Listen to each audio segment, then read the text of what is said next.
Hi everyone. आज का leet code problem of the day देखते हैं। तो आज का क्वेश्चन है फ्रैक्शन टू रिकरिंग डेसिमल, और ये एक मीडियम लेवल क्वेश्चन है। पर मुझे ना पर्सनली सॉल्व करने में थोड़ा मुश्किल लगा क्वेश्चन, और मुझे लगता भी है कि मीडियम तो बिल्कुल नहीं होना चाहिए, क्योंकि जिस टाइप का क्वेश्चन है ये और जितनी इसमें चीज़ों का ध्यान रखना पड़ रहा है और कई हाई स्कूल वाले कॉन्सेप्ट्स भी हमारे यूज हो रहे हैं, तो आई थिंक इस क्वेश्चन को मीडियम की जगह हार्ड कैटेगरी में भी रखा जाए तो कोई गलत चीज़ नहीं होगी। ठीक है। कंपनीज वाइज देखा जाए तो काफ़ी पूछा गया है, जीएस में, मेटा में, गूगल में, तो मतलब फैंग वाला क्वेश्चन ही है, काफ़ी फेवरेट है उन लोगों का। और देखते हैं क्वेश्चन को समझ के है क्या। इस वीडियो में हम इन 6 पार्ट्स में इस क्वेश्चन को ब्रेक डाउन करके समझेंगे, और कोड भी करेंगे, टाइम कॉम्प्लेक्सिटी, स्पेस कॉम्प्लेक्सिटी समझेंगे, और कैसे कहाँ कहाँ कॉन्सेप्ट्स यूज हो रहे हैं, कहाँ कहाँ हमें फंसाया जा सकता है, वो भी चेक करेंगे इसी वीडियो में। तो शुरू करते हैं। तो प्रॉब्लम क्या कहती है सबसे पहले कि दो इंटीजर्स गिवन है हमें, न्यूमरेटर और डिनोमिनेटर को बता रहे हैं फ्रैक्शन के। तो इस टाइप के दो इंटीजर्स गिवन होंगे। ठीक है। रिटर्न करना फ्रैक्शन को स्ट्रिंग फॉर्मेट में। ओके। अगर फ्रैक्शनल पार्ट रिपीट हो रहा है तो एनक्लोज करो रिपीटिंग पार्ट को पैरेंथेसिस में। ये हम अभी एक एग्जांपल से देखेंगे ये वाली स्टेटमेंट को। और मल्टीपल आंसर पॉसिबल है तो एनी वन ऑफ देम देखते हैं। गारंटीड है स्ट्रिंग की लेंथ ये है। ठीक है। ये अगर लेंथ दे रहा है स्ट्रिंग की तो मतलब एन स्क्वायर भी maybe we can use, right. But N square N तो पक्का यूज हो जाएगा, तो ये हिंट यहाँ से भी एक मिल रहा है। अच्छा, एक बार देखते हैं एग्जांपल्स क्या कहते हैं हमें। ओके, यहाँ है नहीं, निकाल लेते हो। तो अगर 1 और 2 है तो हमारा न्यूमरेटर 1 है और डिनोमिनेटर 2 है। तो 1/2 है तो इसको स्ट्रिंग फॉर्मेट में डेसिमल में कन्वर्ट करके 0.5 आ जाएगा। यहाँ पर कोई रिपीटिंग डेसिमल भी नहीं है, तो यहीं पे रुक जाएंगे। नेक्स्ट एग्जांपल देखते हैं 2/1। तो न्यूमरेटर 2 है, डिनोमिनेटर 1 है। 2/1 which is a whole number 2, तो यहाँ पे तो डेसिमल की ज़रूरत ही नहीं पड़ेगी हमें। ठीक है। अगला देखते हैं 3333/4।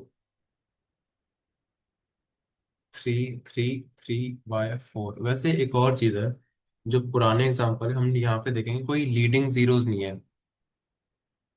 नो लीडिंग जीरोस, तो ये कॉन्सेप्ट भी काम आ सकता है आगे जाके, तो इसको एक बार ध्यान रखेंगे। 333/4 है तो ये आ जाएगा 80 समथिंग, 82.333। नो, सॉरी, उल्टा है। गिवन है 4/333। तो इसके अकॉर्डिंग इसने कहा है कि अगर फ्रैक्शनल पार्ट रिपीट हो रहा है तो उसको रिपीटिंग पार्ट को सिर्फ पैरेंथेसिस में एनक्लोज करो। उसके हिसाब से चले तो ये ऐसा आएगा कि अगर मैं डिवाइड करके भी देखूं तो 4 डिवाइड बाय, तो 0.12 012 012 रिपीट हो रहा है। तो इसका भी यहाँ पे यही मतलब है, रिपीटिंग पार्ट का 0.012 ये पोर्शन फिर रिपीट हो जाएगा, फिर रिपीट हो जाएगा, and so on, it will keep going. क्योंकि लिमिटेड साइज की स्ट्रिंग ही हम दे सकते हैं आंसर में, तो इसलिए वो रिपीट हो रहा है। Okay, make sense. और अगर हम कोई प्रॉपर नंबर देके, सपोज 13/4 है, तो उसको क्या बोल सकते हैं हम कि आंसर वाइज क्या देना चाहिए हमें। तो 3 पॉइंट, तो 1 बचेगा तो 25 आ जाएगा इसका आंसर।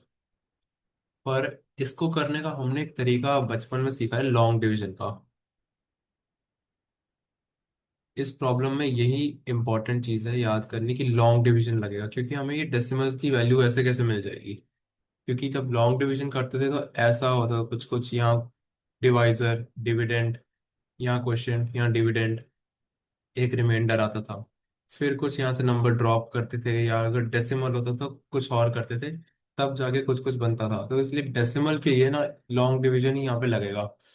तो पहला हिंट भी मुझे यूज करना पड़ता है इस प्रॉब्लम के लिए, वो यही था कि लॉन्ग डिवीजन कैसे परफॉर्म करेंगे। ठीक है, ट्राई करते लॉन्ग डिवीजन, एक बार देखते होती क्या लॉन्ग डिवीजन। तो सपोज मुझे कह देते हैं 329/8 डिवाइड करो। तो ये जो 8 है, ये हमारा डिनोमिनेटर भी है और ये हमारा डिवाइजर भी है। ये जो 329 है, ये हमारा डिविडेंड भी है और ये हमारा न्यूमरेटर भी है। डिवाइड करके देखते हैं। 8 4 32 होता है और 2 और आ रहेगा। तो 320, सॉरी 1 ही आ रहेगा। 328 आ रहेगा। तो करेंगे, रिमाइंडर 1 आ गया। This is my remainder. Normal long division यहीं पे रुक जाएगी। उसको हम ऐसे रिप्रेजेंट भी करते हैं, 329 equal to 41 into 8 + 1, which is dividend is equal to divisor into quotient plus remainder, जो हम डिवीजन के लिए सीखते हुए इक्वेशन बचपन में। सिमिलरली 41 और 6 को अगर इसी तरीके से करें डिवाइड, तो 6 6 हमें पता आ जाता है 36। यहाँ 5 आ गया। तो 41 को भी ऐसे लिख देंगे, 41 is equal to dividend is equal to divisor into quotient plus remainder. ठीक है। पर यहाँ पे बात आएगी डेसिमल की। डेसिमल अगर हमें चाहिए होगा तो कैसे आएगा, इसी एग्जांपल से देखते हैं। 36 आ जाएगा और यहाँ 5 आ जाएगा। अब यहाँ पे तो 6 आ गया। फॉर डेसिमल ये चीज याद रखने वाली है, आगे भी प्रॉब्लम्स में यूज हो सकती है। Multiply the remainder by 0। तो रिमाइंडर को, सॉरी, बाय 10। 10 से मल्टीप्लाई करेंगे एंड ऐड अ डॉट, यानी कि decimal point, point in quotient. इसी को अप्लाई करके देखते हैं इन दोनों चीजों को। अगर डेसिमल अप्लाई आ रहा है when remainder is not equal to 0, non zero आ रहे थे लॉन्ग डिवीजन के केस में, तो कैसे करेंगे। तो इसने क्या कहा, मल्टीप्लाई करो रिमाइंडर को 10 से। ठीक है। कर देते, 5 का 50 कर देंगे, यहाँ पॉइंट लगा देंगे।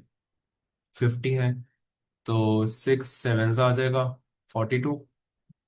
नहीं, 6 8 आ जाएगा 48। 48 और इसको सब्ट्रैक्ट करेंगे, रिमाइंडर आ गया 2। 2 भी डिविजिबल नहीं है। अब 2 का 20 कर देंगे मल्टीप्लाई बाय 10। और यहाँ पे डेसिमल ऐड हो ही रखा है, 2 बार थोड़ी करेंगे डेसिमल ऐड, हम नहीं। 20 आ गया। 18 3 माइनस करेंगे, 20 आ गया। तो ये ऐसे ही चलती रहेगी अब साइकिल, क्योंकि एक बार 2 आ गया तो 2 2 2 ही आता रहेगा। 20 18 फिर 2, ऐसी ही साइकिल चलती रहेगी इसकी।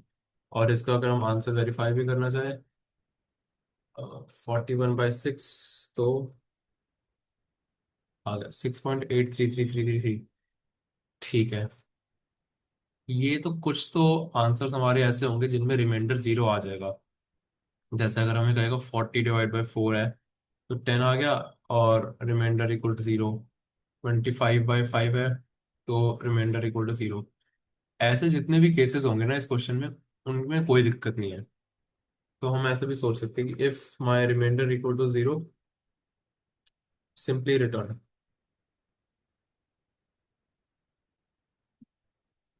The answer. और आंसर आएगा कैसे, हम कह सकते हैं कि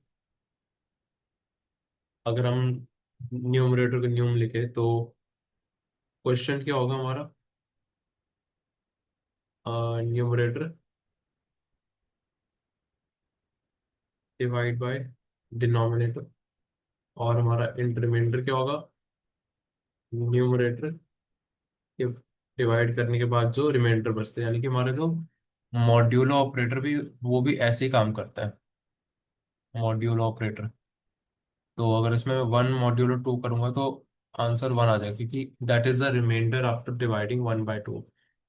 अगर हम इसके टेस्ट केसेस को एक बार सिंप्लीफाई करके रन करके भी देखना चाहे, यहाँ तो चलो नहीं आएगा, पर न्यूमरेटर को अगर 4 कर दो, सिंपली आंसर रिटर्न करते हैं स्ट्रिंग फॉर्म में। तो एक आंसर के लिए स्ट्रिंग आंसर बना लेते हैं, और आंसर आएगा हमारा क्वेश्चन।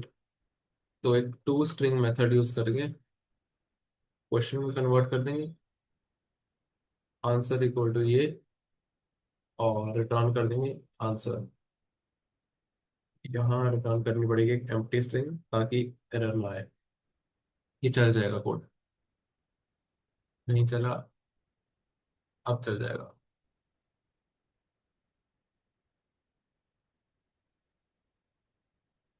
हम्म।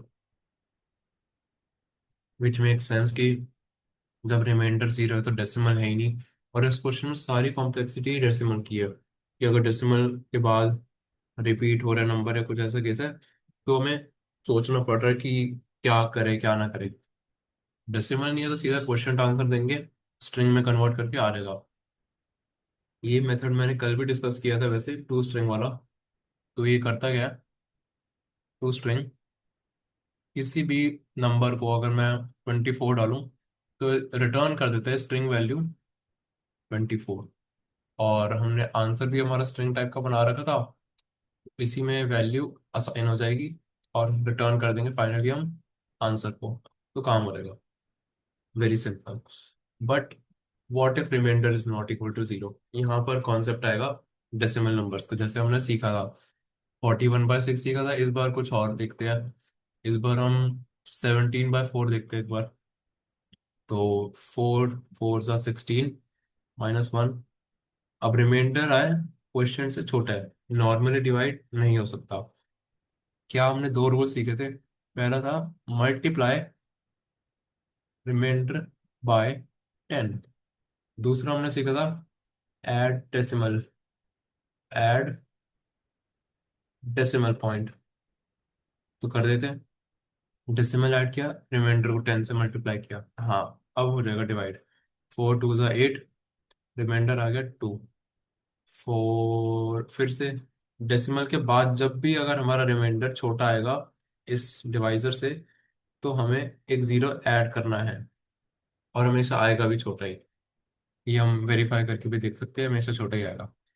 20, तो 5 आ जाएगा, और remainder 0। 4.25 is the final answer. ठीक है। डेसिमल वाली एक चीज समझ आ गई, अगर हम इन दोनों चीजों को कोड में कन्वर्ट कर पा रहे हैं ना, तो हमारा काम हो जाएगा।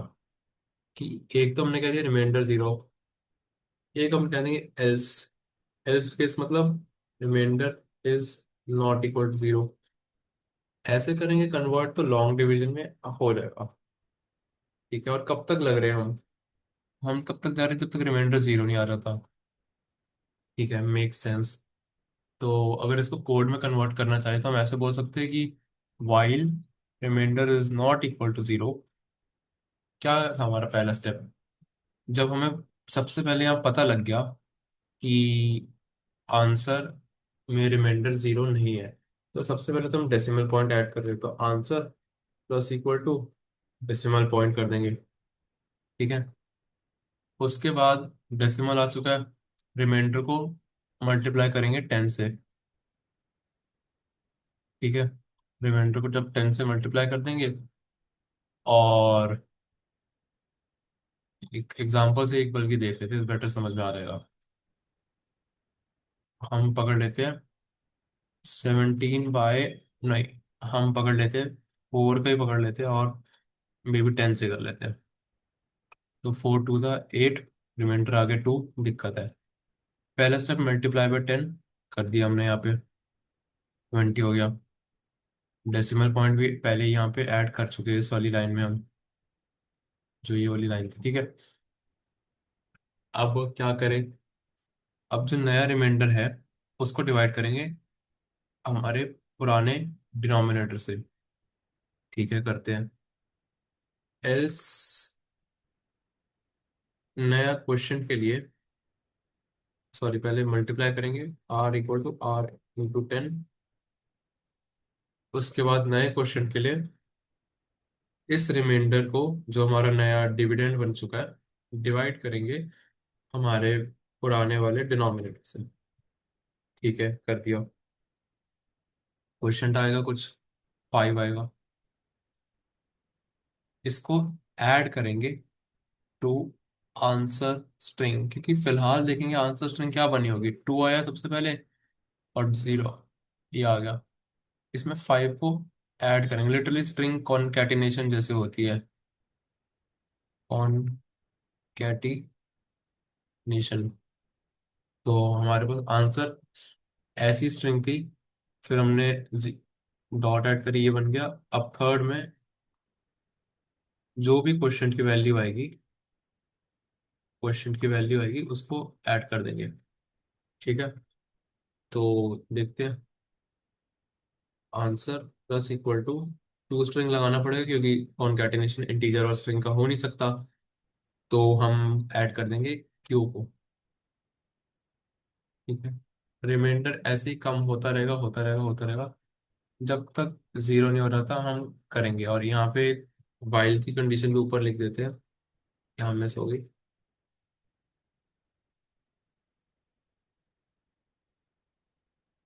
ठीक है, इन केस जीरो होगा तो हम कहेंगे ब्रेक कर दो, काम होगा। इसको एक और टेस्ट केसेस चेक करके देखते हैं क्या ये काम कर भी रहे। इसी से कर लेते जो हमने एग्जाम्पल लिया था 17 और 4 का। उससे पहले देखते हैं कि आंसर में जो स्ट्रिंग आ रहा है ये हमेशा आना चाहिए, not only when remainder is zero. तो that is an independent thing. इस पार्ट में हम सॉर्ट कर रहे हैं या फिर we are building up building up the part before decimal, before decimal. Okay, तो R0 तो निकाल दो सीधा, और इसको यहाँ डिक्लेयर कर देते हैं। इसको रन करके देखते हैं क्या हमारा ये वाला टेस्ट केस रन हो रहा है, 17 और 4 वाला।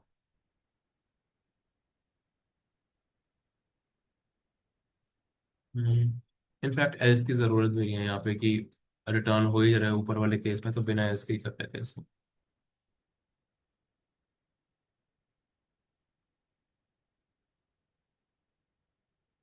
एक और चीज़ है यहाँ पे, मैंने बाद में सोचा था क्लियर करेंगे, पर अभी बता देता हूँ मैं। लॉन्ग लॉन्ग इंट की जगह क्यों यूज करेंगे इस क्वेश्चन में। जनरली जो रेंज होती है ना वो इंट मैक्स से कम ही रहती है, इंट मैक्स से लेस होती है, और स्पेशली ये वाली जो है साइड, तो ऐसा होता है जनरली इंट मैक्स। और यहाँ पे भी इंट मैक्स से कम ही होता है नंबर, पर यहाँ पे इसने इक्वालिटी दे दी। तो इस क्वेश्चन में हम वो लिमिट एक्सीड ना करें, इसलिए बेटर है हम लॉन्ग लॉन्ग ले लें। क्योंकि जहाँ पे इंट मैक्स जैसी टर्म यूज हो गई है, इंट मैक्स की अगर हम वैल्यू भी देखें तो इंट मैक्स ये 214 या 2147 483 647, 2147 483 647। तो इक्वालिटी आ रही है, और यहाँ पे मल्टीप्लाई बाय 10 इसको भी करना पड़ सकता है। तो there are chances of overflow here. तो इसलिए बेटर है लॉन्ग लॉन्ग लेंगे पूरे क्वेश्चन में ही, तो हमारा क्वेश्चन आराम से सुधर जाएगा। If someone is not comfortable with writing long long every time, you can just write LL, और लॉन्ग लॉन्ग को उसकी जगह हम वो कर सकते हैं स्टार्टिंग में ही। अब जैसे मुझे इसका सिंटेक्स याद नहीं आ रहा है, तो we'll check। Yes, hash define, yup. तो यहाँ ऊपर डिफाइन कर सकते हैं लॉन्ग लॉन्ग।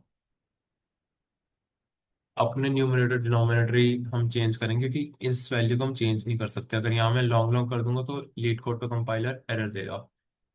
तो LL numerator is equal to ये कर लेते, और डिनोमिनेटर इक्वल टू,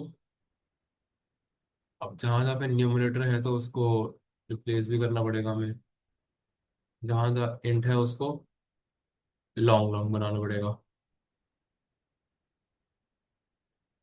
ठीक है, यहाँ हो गया, यहाँ हो गया। डिनोमिनेटर की जगह DN आ जाएगा। I think now we are sorted. अब एक बार रन करके देखते हैं।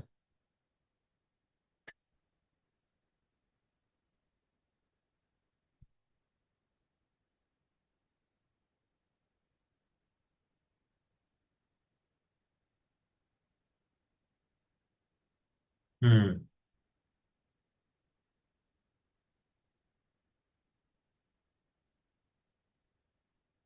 अब आना तो नहीं चाहिए था। क्या मैं कुछ मिस कर रहा हूँ क्या? ओके। हम रिमाइंडर निकाल ही नहीं रहे क्वेश्चन को अपडेट करने के बाद, तो रिमाइंडर इक्वल टू रिमाइंड, जो हमारा नया रिमाइंडर है जो कि डिविडेंड है, divided by, now wrong answer. Okay, let's see where we went wrong.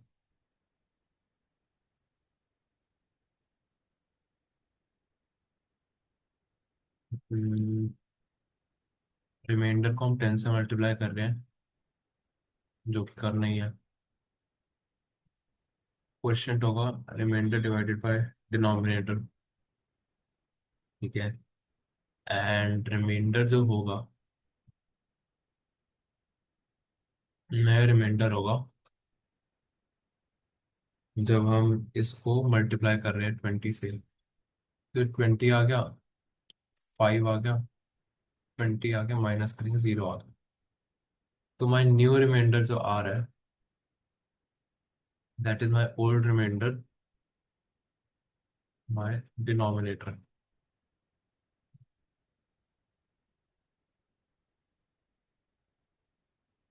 Okay, यहाँ आंसर रिटर्न होगा बस, बाकी सब ठीक था मेरा। आगे ठीक है। अब ऐसे केसेस में हमने देख लिए जिनमें डेसिमल खत्म हो रहे हैं, जैसे 4.25 आ गया, या फिर 0.5 वाले भी कवर हो जाएंगे। इसमें अगर हम एक और टेस्ट केस ट्राई करें, 17 और 2 ही कर लेते हैं, तो यहाँ पे 0.5 वाला भी आ जाएगा। तो यहाँ पे टर्मिनेटिंग डेसिमल है, तो उसकी तो हमें कोई दिक्कत नहीं है, है ना। थर्ड केस जो सबसे इस क्वेश्चन का डिफिकल्ट पार्ट लग सकता है, रिपीटिंग डेसिमल, जैसे कि 10/3 है, तो इसको करेंगे 3.3333, चलता रहेगा। 15/7 है, इसको करेंगे, आई थिंक करके देखते हैं इनफैक्ट लॉन्ग डिवीजन से। तो 2 ज़ा 14, 1 रिमाइंडर आ गया, छोटा है 7 से, इंटू 10, डेसिमल पॉइंट लगाएंगे, 7 आ गया, -3, यहाँ पे 1 आएगा, ठीक है। 3 इंटू 10, डेसिमल के बाद हो रहा है काम, 4 ज़ा 28। अब ये ना ऐसे ही चलता रहेगा, 1.14285 7, 14285 7, ऐसे ही चलता रहेगा। किसी भी 7 के फैक्टर को, जो ना हो नंबर, उसको डिवाइड करो 7 से, यही साइकिल चलती है हमेशा। इसमें क्या एक्सपेक्ट कर रहे हैं हमसे, 14285 है ना, वो कह रहा है कि यहाँ पर ब्रैकेट लगाओ, यहाँ पर ब्रैकेट लगाओ, क्योंकि आप इनफाइनाइट स्ट्रिंग तो रिटर्न कर नहीं सकते हो। तो ऐसी स्ट्रिंग रिटर्न कर दो जहाँ पे ब्रैकेट लगा दो बस, जहाँ जहाँ हमें दिक्कत है, ठीक है। एक 329/4 भी करके देखते हैं कि कैसे काम करेगा। उसके बाद हम इस पे आएंगे कि हम ब्रैकेट्स को कैसे इंसर्ट कर रहे हैं स्ट्रिंग के अंदर। तो 329 डिवाइड बाय 4, तो 8 और 2 आ जाएगा। 328 माइनस करेंगे, 1 आ जाएगा। रिमाइंडर छोटा आ गया हमारे इस 4 से, यहाँ 10 से मल्टीप्लाई, यहाँ डेसिमल 2 लगाएंगे। ओके, तो 2 लगा के ये आ गया 2। ओके, ये तो डिवाइड हो जाएगा, चलो इसको नहीं लेते। कोई और एग्जांपल ले लेते हैं हम, सपोज 16 डिवाइडेड बाय 3 ले लेते हैं, ऐसा क्वेश्चन होगा, ठीक है। तो पहले 5 ज़ा 15 -1, 0, ऐड करेंगे, बिंदु लगाएंगे। अब बोलेंगे कि 3 है तो 9 आ जाएगा, 1 रिमाइंडर, अगेन 10, 9 -1, यहाँ पे 1 रिमाइंडर, 3 3, चलती रहेगी सर। ऐसे केस में एक्सपेक्ट कर रहे हैं ऐसा आंसर कि 5.3 तो दो, लेकिन यहाँ यहाँ ही लगा दो। तो हमें डिटेक्ट करना है कि अगर यहाँ 3 आया ना, तो अगला 3 कैसे आएगा, और एक बार और 3 अगर आ गया, जैसे हम ये 7 वाले एग्जांपल देखें, तो 1 आया, 4 आया, 4 कभी पहले नहीं आया, 2 कभी पहले नहीं आया, 8 कभी पहले नहीं आया, 5 कभी पहले, 7 कभी पहले नहीं आया। लेकिन एक बार अगर कोई नंबर रिपीट हो गया ना 1, तो हम हमेशा क्या कर रहे हैं, रिमाइंडर इंटू 10 कर रहे हैं। तो 1 है तो 1 का हम 10 बना देंगे। तो यहाँ भी हमने 1 का 10 बनाया था, यहाँ भी हम 1 का 10 बनाएंगे। तो हमेशा उसके बाद साइकिल रिपीट ही होगी। तो यहाँ पे एक ये चीज हमने ऑब्जर्व करी कि if my remainder is repeating, I have repeating decimal number.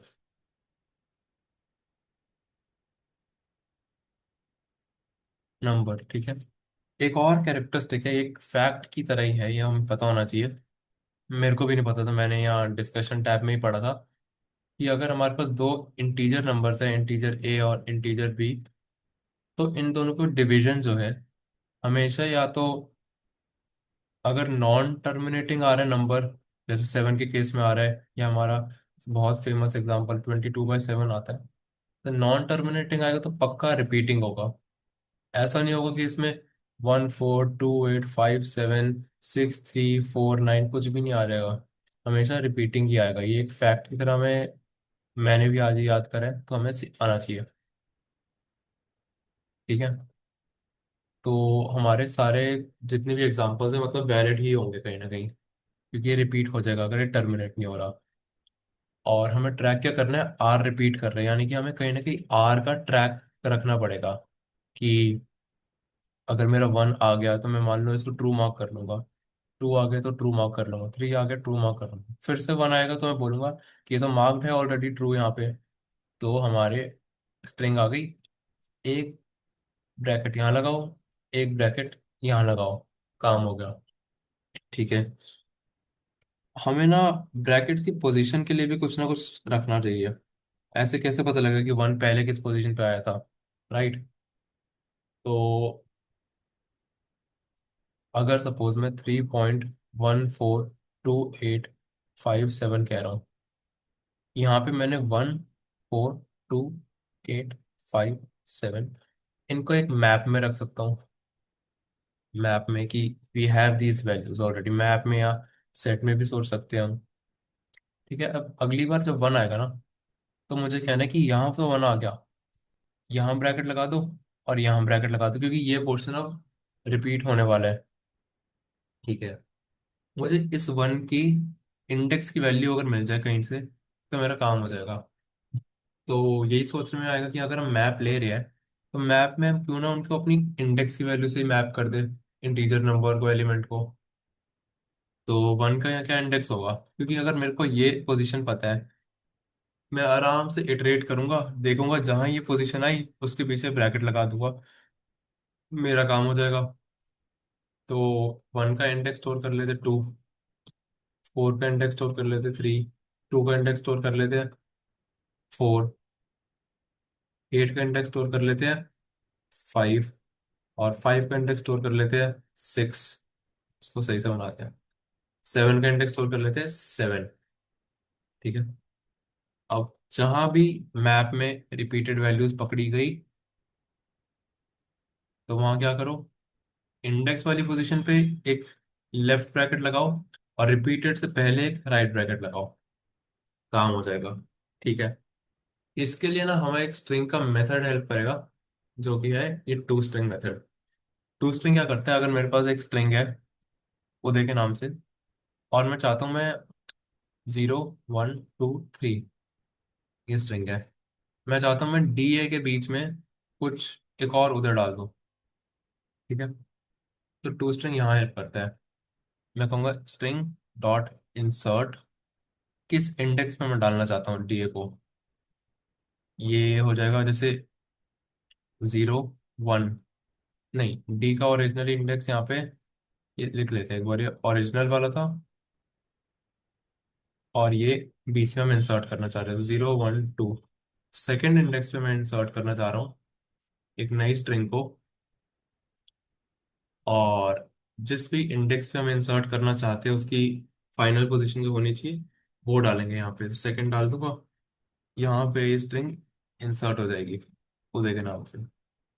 ठीक है, मेक सेंस, ये मतलब पता ही होना चाहिए कहीं ना कहीं, स्ट्रिंग के फेमस मेथड्स में से है और काम आते हैं टू स्ट्रिंग भी और इंसर्ट वाला भी। इंसर्ट का अगर हम वो पूछे कि फॉर्मूला क्या होना चाहिए या किस तरीके से जाता है, तो मैं वो भी बता देता हूँ फिर से। S dot insert index on which we want our result string in S. S में हम कौन सी पोजीशन पे चाहते हैं हमारा रिजल्ट स्ट्रिंग हो, और ये हमारी रिजल्ट स्ट्रिंग होगी। तो अगर इसको विजुअलाइज करना चाहे तो एक ही एस स्ट्रिंग होगी।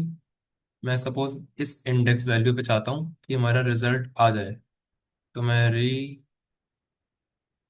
रिजल्ट के लिए ये टेम्पलेट यूज करूंगा, इंडेक्स ये ऊपर आएगा। ठीक है, तो आगे देखते हैं इसको, कोड करके देखते डायरेक्ट, बाकी आई डोंट थिंक कुछ बचा है। कुछ होगा तो एक और चीज़ है, वो इसके बाद में देखेंगे कोडिंग के पे।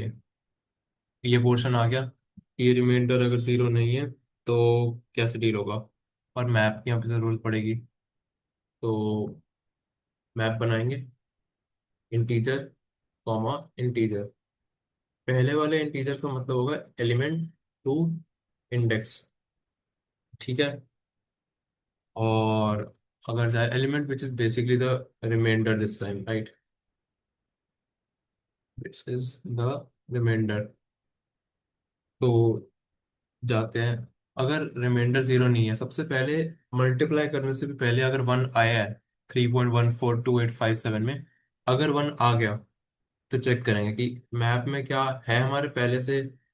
One is not equal to M P dot end, इसका मतलब we have that number in already.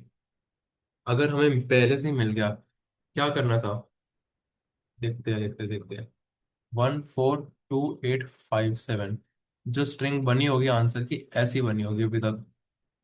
और कैसे बनी है स्ट्रिंग हमने देखा है कि हर स्टेप में या तो हम डॉट ऐड कर रहे हैं या हम ये क्वेश्चन वाला पार्ट ऐड कर रहे हैं, वरना हम जो हर स्टेप में हमारा क्वेश्चन डाला जा रहा है उसको ऐड करे जा रही है, एक जो सिंगल डिजिट ही आ रही है, ये बनी हुई है। जैसे ही वन आया रिमाइंडर की फॉर्म में, इसको ऐड ही नहीं करेंगे यहाँ पे, पहले आंसर में इसको डालेंगे राइट ब्रैकेट को।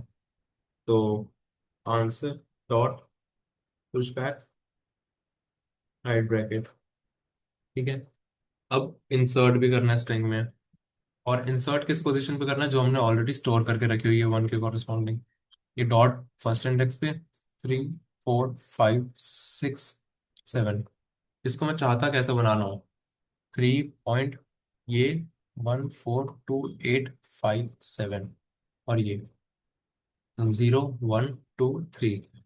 पहले हमारे सेकंड इंडेक्स पे वन था, और मैप में भी हमने इंडेक्स ही स्टोर किया था, पर अब सेकंड इंडेक्स पर ही ये ब्रैकेट आएगा।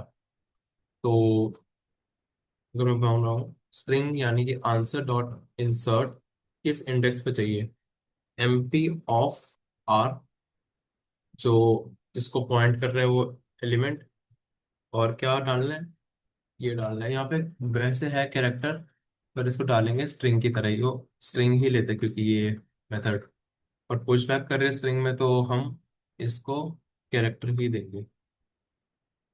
ठीक है, यहाँ हो जाएगा, एक बार रिमाइंडर रिपीट हो गया उसके बाद हमें लूप में घूमने की जरूरत नहीं है, हम सीधा ब्रेक करेंगे, एंड में जाके हमारा आंसर रिटर्न होगा। एक दोनों ऐसे टेस्ट केस लगा के देखते हैं जो कि इस हमारे नए कोड को वैलिडेट भी कर देंगे। तो आई थिंक एक 10/3 ले लेते हैं,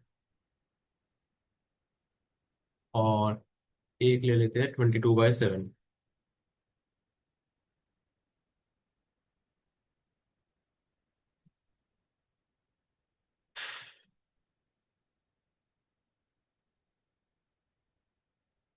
टाइम लिमिट एक्सीडेड आ गई। ओके, हाँ हम मैप में स्टोर ही नहीं कर रहे थे इसको। ओके, तो अगर तो मैप में मिल गया, अगर मैप में नहीं मिल रहा तो उस नंबर को स्टोर भी करना पड़ेगा मैप में, क्योंकि ये 2 है, ये पहली बार आया होगा, मैप में नहीं मिला, तो हम सीधा मल्टीप्लाई कर दे रहे हैं, हम उसको स्टोर ही नहीं कर रहे कहीं पे। तो यहाँ पे इस ये पोर्शन तो आएगा ही।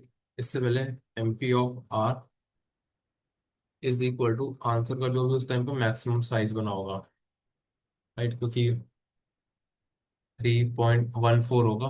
2 आ गया रिमाइंडर, 2 हमने देख लिया पहले, कहीं नहीं है। तो आंसर का जो साइज होगा 0 1 2 3, यानी कि 4 साइज है हमारा। तो 4 ही इसका इंडेक्स होगा अब यहाँ पे, जो नया 2 आएगा। तो इसलिए आंसर का साइज से ही मैप कर देंगे इसको। ये चीज़ भी थोड़ी इंपॉर्टेंट है देखने की, हमेशा आंसर के साइज से मैप करेंगे, क्योंकि that is the next index for this incoming element. Map कर देंगे, और अब आई थिंक चल जाना चाहिए इन दोनों के लिए तो।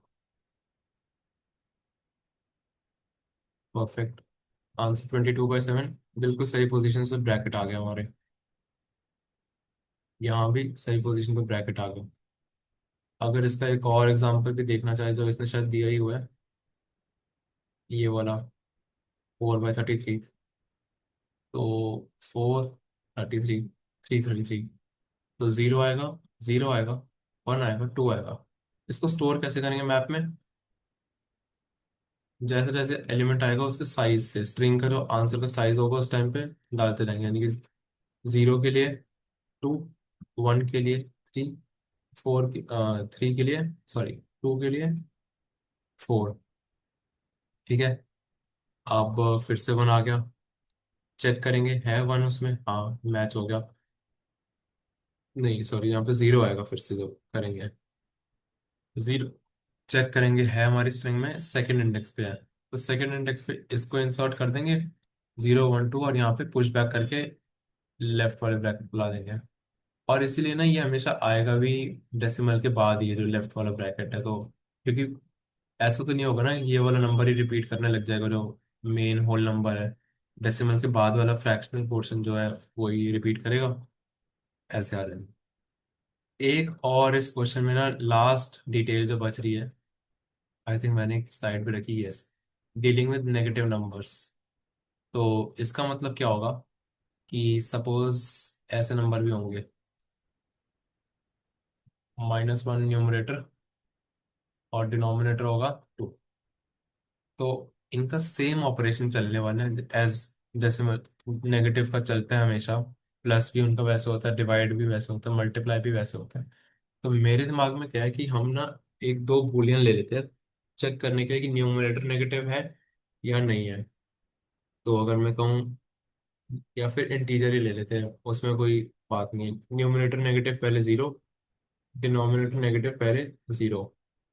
और चेक कर लेते हैं कि क्या सिर्फ हमारा न्यूमरेटर अगर 0 है, 0 से कम है, इनको बाद में रखते हैं, इनफैक्ट मैंने जब रीनेम कर ही दिया। तो अगर तो सिर्फ एक चीज 0 है, तो मतलब फाइनल आंसर हमारा 0 होगा, क्योंकि नेगेटिव में ऐसा है ना कि अगर -1/2 है, या 1/-2 है, और -1/-2 है, और 1/2, 4 केसेस है, इसमें आंसर नेगेटिव आएगा, इसमें आंसर नेगेटिव आएगा, इन दोनों में आंसर हमारा पॉजिटिव ही आएगा। तो इन दोनों केस के लिए चेक कर लेते हैं, नेगेटिव वाले केसेस के लिए, कि अगर नेगेटिव है तो आंसर में एंड में हमें बस यहाँ ऐसे लगा देंगे। हमें पता ही नहीं नेगेटिव को डील कैसे करना है, हम इग्नोर करेंगे। नेगेटिव साइन दिखेगा उसको -1 से मल्टीप्लाई करेंगे, और हम बोल देंगे कि let's ignore it for now. Numerator <<0 and denominator <<0, क्योंकि 0 हो नहीं सकता, बोले इसने। हाँ, डिनोमिनेटर के लिए इसने बोल दिया, अगर न्यूमरेटर 0 होगा तो फिर तो बात ही सारी खत्म हो गई, आंसर 0 ही आना है, हमें चिंता नहीं करनी। अगर एक चीज लेस देन नेगेटिव है तो न्यूमरेटर नेगेटिव को प्लस प्लस कर दो। सिमिलरली, अगर हमारा डिनोमिनेटर <<0 है तो डिनोमिनेटर नेगेटिव ले लेते हैं, प्लस प्लस तो करो, नेगेटिव वाले को मल्टीप्लाई कर दो -1 से, ताकि वो पॉजिटिव हो जाए, और इसको नॉर्मली ही डील करेंगे पूरे क्वेश्चन में जैसे होता है। यहाँ डिनोमिनेटर करूंगा, एंड में जाके बोल देते हैं रिटर्न करने से जस्ट पहले कि इनफैक्ट दो जगह शायद चेक करना पड़ेगा हमें, यहाँ पे भी हम रिटर्न करें ना आंसर। हम्म, हाँ करना ही पड़ेगा यहाँ भी, क्योंकि अगर इसको यहाँ की जगह एंड में रिटर्न करेंगे तो एक डॉट के साथ रिटर्न होगा। यहाँ टू की जगह टू डॉट रिटर्न होगा, जो कि हमें नहीं चाहिए। तो यहाँ चेक करते हैं पहले कि इफ न्यूमरेटर नेगेटिव, मतलब या तो इनमें से एक भी अगर हमारा नेगेटिव होगा तो दिक्कत हो जाएगी। और हम इंक्रीमेंट करें तो हम कह सकते हैं अगर इनका सम वन के बराबर आ जाएगा तो हम कह देंगे कि आंसर में एक वो डाल दो, नेगेटिव साइन। तो यहाँ भी स्ट्रिंग यूज करते हैं जो हमने सीखा अभी। इंसर्ट जीरो इंडेक्स पे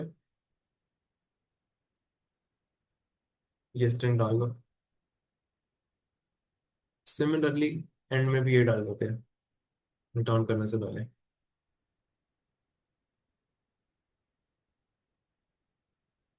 ठीक है, एक नेगेटिव केस भी कंसिडर करके देखते हैं।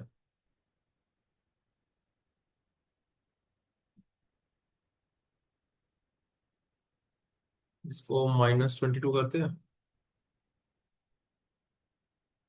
इसको कहते हैं -7।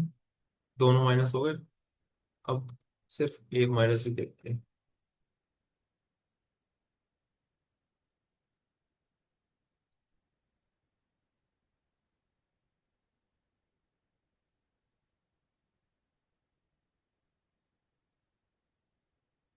ओके, गलत आया कुछ, बहुत ही गलत आया कुछ।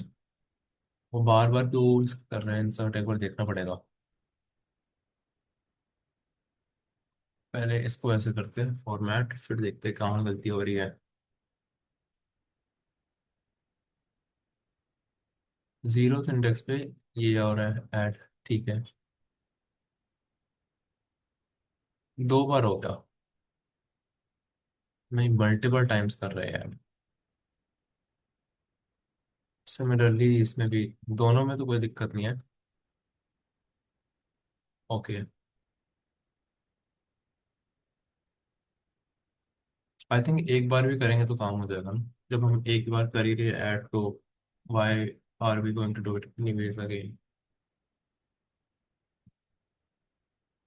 यहाँ भी दिक्कत आ गई। ओके,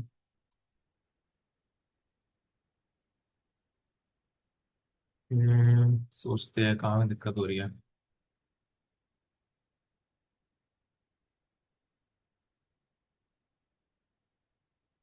इनको जीरो से इनिशियलाइज किया, एक नेगेटिव है एक पॉजिटिव है, तो नम नेगेटिव को न्यूमरेटर नेगेटिव को प्लस प्लस किया, न्यूमरेटर को -1 से मल्टीप्लाई किया। ठीक है, और न्यूमरेटर पॉजिटिव और डिनोमिनेटर नेगेटिव है तो डिनोमिनेटर नेगेटिव को प्लस प्लस किया, डिनोमिनेटर को -1 से मल्टीप्लाई किया। ठीक है, पर ये एल्स आना चाहिए ना कि अगर दोनों ही नेगेटिव आ रहे हैं। दोनों नेगेटिव आ रहे हैं तो आंसर 2 हो जाएगा। पर एल्स इफ करके देखते हैं, क्योंकि शायद ये दोनों केसेस ही चेक कर रहे हैं, ऐसे नहीं होगा इसमें भी आंसर। हाँ, इसका फर्क नहीं पड़ेगा क्योंकि एक ही नेगेटिव है इनफैक्ट, तो क्या दिक्कत है। 1 के बराबर है सब तो आंसर में इंसर्ट कर रहे हैं हम यहाँ पे। ठीक है, ओके, मैं रिटर्न नहीं कर रहा था, रिटर्न एंड में जाकर कर रहा था वो।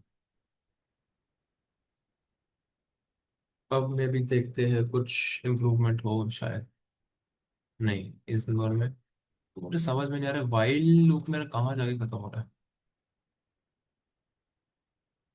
हाँ, वाइल लूप भी सही जगह खत्म हो रहा है, मैप में नहीं मिल रहा। अरे ऐसे क्यों आ रहा है फिर। हम्म, लॉन्ग लॉन्ग है, स्ट्रिंग में कन्वर्ट कर रहे हैं हम। अगर इसका सम 1 के बराबर आएगा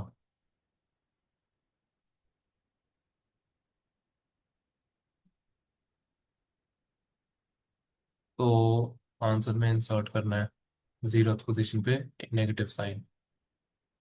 रिमाइंडर जीरो है तो रिटर्न कर दो उस टाइम, वरना आंसर में डॉट ऐड कर दो। बट इसमें बार बार क्यों आ रहा है वो मुझे अभी तक क्लियर नहीं हो रहा। ये क्योंकि सॉल्यूशन में भी मैंने यही किया था। Let me check. न्यूमरेटर को -1 से कर रहे हैं, डिनोमिनेटर को -1 से कर रहे हैं।